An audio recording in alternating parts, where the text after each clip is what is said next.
So with the game's 4th anniversary coming up, well, today or tomorrow, depending on when this video gets out, I figured I'd take a look at the various bits of merch and figures that I've got. Well, this being the only merch that isn't a figure or a prop that I have from the game that is of a official, or as far as I know, official variety. So first off and biggest out of the lot, we have an Aranara. Now, which one is this one again? Is this just Aranara Can?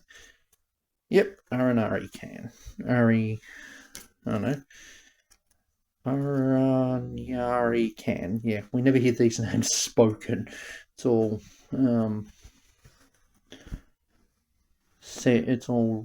text based during the very long Aranara quest line. So this cute little plushy squishy thing comes with the sword. This is the one that can beat up Ruin Guard like it's going out of style. Now, unfortunately, with the way this is designed, there is crinkles. I can't get rid of those. Maybe with a steamer I could, but I don't have one. And I'm not putting an iron near something I don't trust. Don't yet know about, but yeah, we've got some solid interfacing in here, which is adding structure. We've got a cute little body, cute little face. Like, look at that little face. How can anyone be mad at that face? We've got a cute little plant thing on the head that the Aranari have spin around like a helicopter to keep them flying. And yeah, there's not really much more to say about it. Flappy little arms that barely register in importance. It's a cute little thing. I could see a cat snuggling next to it. Unfortunately, I can't test that theory anymore, as my last cat passed away at the start of last year from old age. Dear old puss was 18 or more years old. So, with the biggest one out of the way, let's continue down in scale a bit. So, this is a Gnosis. Ugly looking thing. Shiny. Kind of heavy too. I mean, we've got a metal base on it, glass bauble. Now, I think this is official. It isn't lit. I know that you can get lights that, you can get Gnosis lights. Or, well, you can get Shrine of the Sevens as well. And the Archon statues. But yeah, this is a neat thing. I got it mainly to use as a prop if I ever cosplay Last Ignorer. I think I showed it in last year's birthday video too. So yeah, and you can see the glass is reacting to the light. You can see some of the inside of it through the glass. But being a sphere, it gets weird. Now, with glass things like this that have got a ball in them, I would not leave it sitting in direct sunlight. As is the advice of a lot of folks that have got crystal balls, cover it or don't have it in direct light because it will set your house on fire. Light bounces weirdly and focuses weirdly on round glass surfaces, so they can do some damage.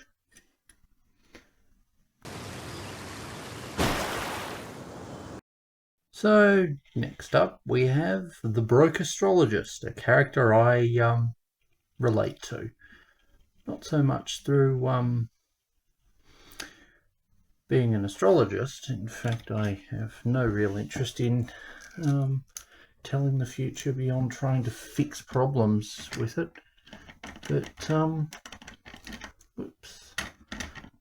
rather, I relate to the fact that my hobbies send me broke. The amount I have spent on Warhammer this past year is not good. Now, admittedly, I've generally not starved because of it. But yes, Mona Magistus over here is the only figure I think I own that isn't also a Nendoid.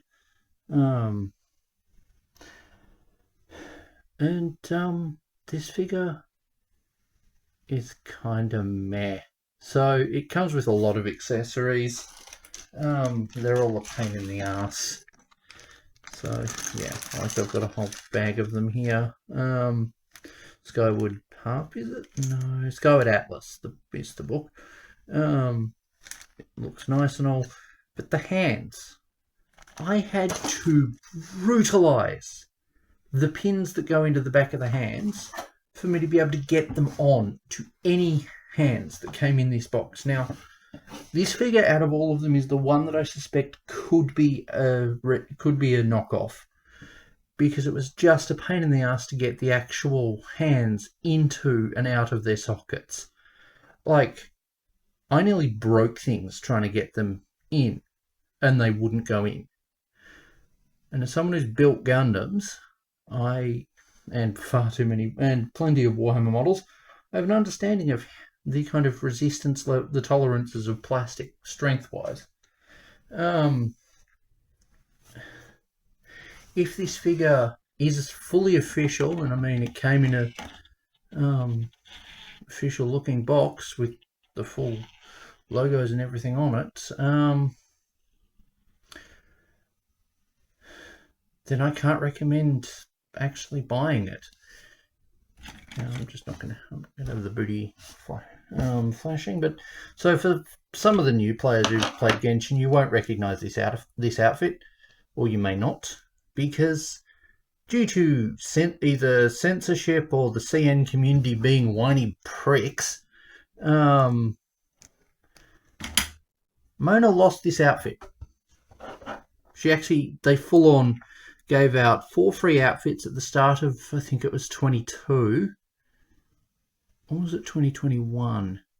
For 4 characters. There was Jean, there was Amber, Mona, and Rosaria. And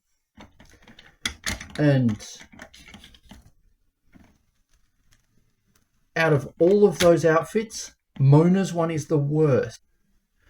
But yeah, as far as the figure's concerned, this is one of 3 that sits on my shelf. Posing wise, it's very posable, as you could see.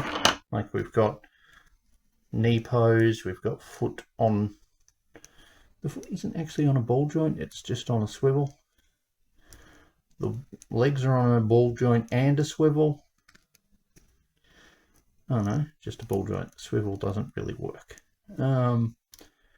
You've got a swivel at the chest that doesn't get much rotation. Your hands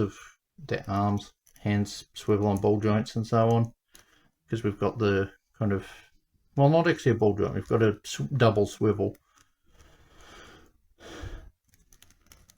Let's just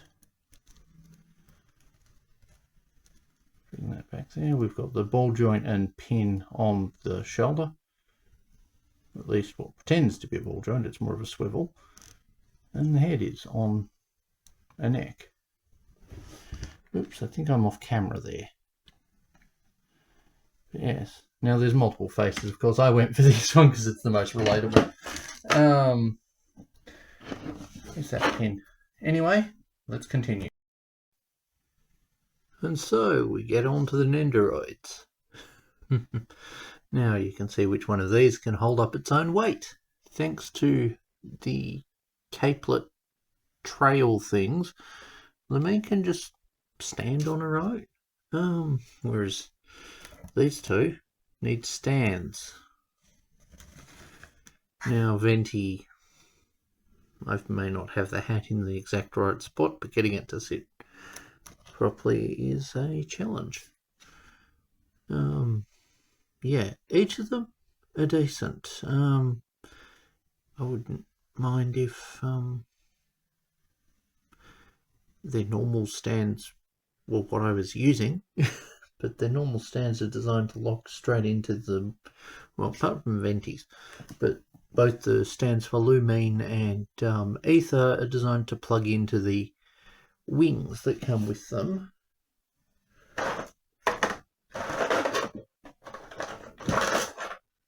Well, that is the gliders, because both of them come with gliders from the game, which is cool. Not that they're always going to want to plug in. If you can see it, that is a nib. that's going to make actually getting that thing to plug properly into the back a bit difficult. They all come with an assortment of accessories. Each of them comes with a weapon. Venti's is the Skyward Harp. Fitting, given he's a bard. But we've got Debo, 2 swords. Different states of the same sword, if I'm not mistaken. If memory serves, those are both silver sword in just different stages. Or Ether has dull blade. One of the two. Jeez, have I actually ever properly leveled up dull blade? I mean, the Traveller canonically uses the thing in most quests. I say most.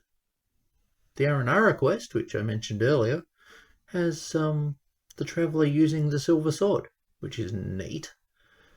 So yeah, Venti has three faces. Well, each of these is basically a quintesson in terms of face options.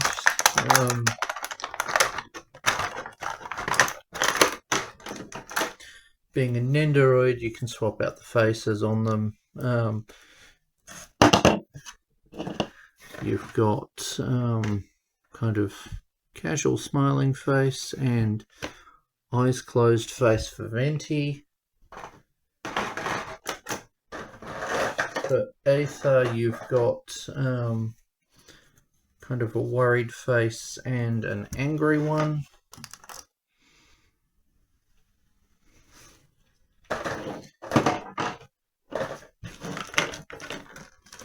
And there, and not lose it to the floor. For Lumine, you have a questioning, you have a kind of confused face and an angry face. Can't blame Lumine for being angry. Tevat is, well, the start of the game is kind of rough on her. And given that she's rendered to be the antagonist twin in all the official media, can't blame her for being a bit angry. Also, the wings that come, the glider wings that come with Lumine. Now they have names in game. I don't really care. So I don't really use either of them. Not at this point. Earlier on, I used those ones, but we all kind of did. But yeah, these are decent figures. As you saw earlier, Lumine's the only one out of this trio that I have on my shelf, on the Genshin part of my shelf. Funny enough, these aren't going to be the only Nendoroids for Genshin for much longer. We have Zhongli on the way, which is neat. I would have liked Beidou or Klee, but I do already have a Klee. So what I say to get these, if you can, find them for a reasonable price. They're decent. Bit of an issue getting the wings to work properly and go into their backs. I had all of Venti go into various places when I was trying to get the frame into his back. Same with Ether.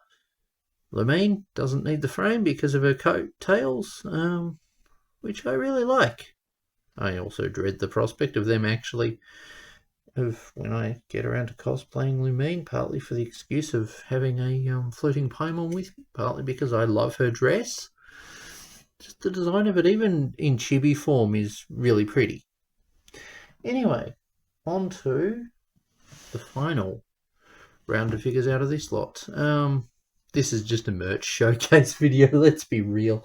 There is some vague pretense of a review, but yeah, like as I said, if you can find these for a reasonable price, go for it, but don't spend a fortune. Don't go, if the price you're looking at online is several hundred, just ignore it. They aren't worth that much. They're decent figures. They're worth a price, but they're not worth a really high one. Anyway, on to the smallest out of this lot. On the subject of Zhongli, I have something that would make him very happy. Mora. So yeah, these I picked up off eBay. They came in packs of like 5. So yeah, I got a few of them. Size wise, they kind of are slightly bigger than an Australian 5-cent coin. They're solid metal.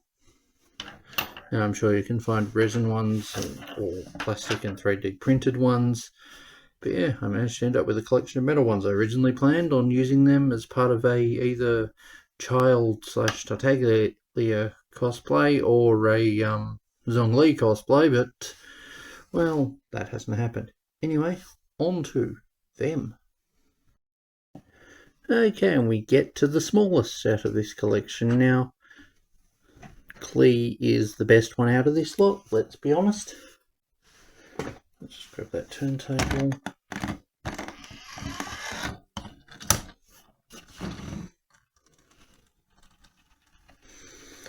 Out of all of them, she's about the only one that's in scale with the other characters. With the, well, I say the other characters, she's the only one that's really in scale with the Nendoroids because of how small she is in game. So yeah, that's kind of why she's on the shelf. But also, I like Klee. I don't have Klee. Klee is an adorable little pyromaniac.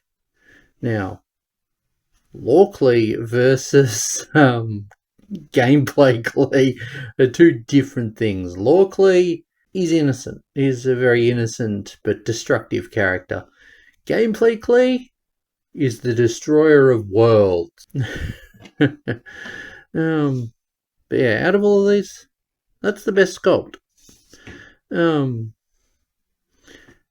Your D-Luke's kind of grumpy. I mean, D-Luke's always kind of grumpy. At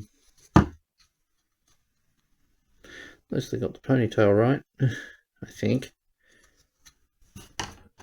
But yeah, all of these are designed to be able to slot together as part of an interlocking thing. But not all of them work next to each other.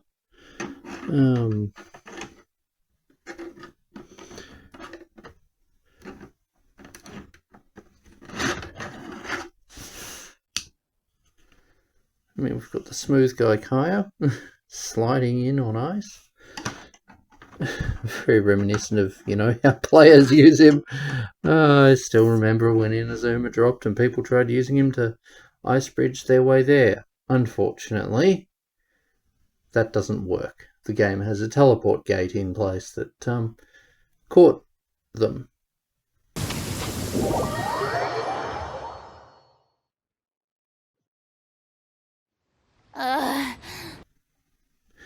Those that went above the water, there were ways of going underneath it. Most of those have been patched. Yeah, we've got a lower detail version of Fenty. And I just pulled him off the stand, so I'm going to have to hold the back of his head.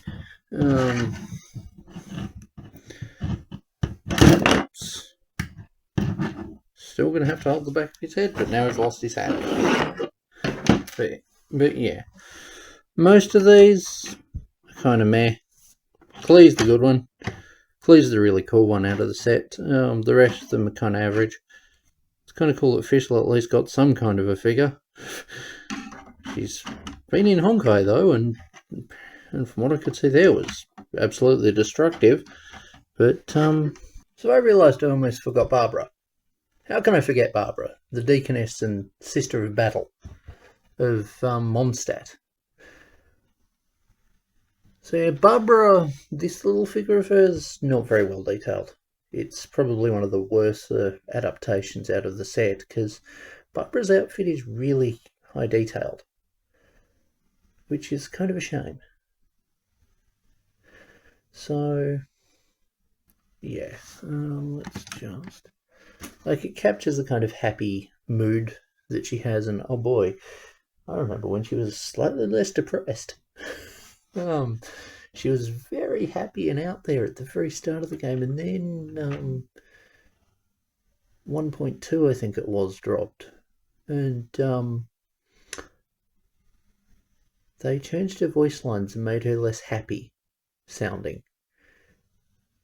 But other than that, yeah. The figure itself, kind of cute. Not the best. As I said, its details are kind of lower fidelity because on account of how small it is and how cheap it is.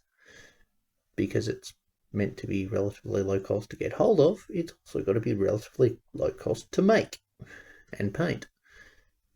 But yeah, it's still cute.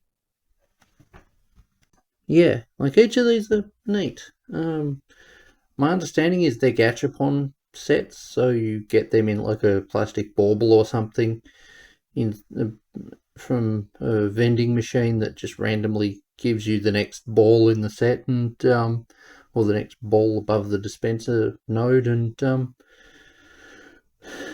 it's random as to what one you get, but I could be wrong about that.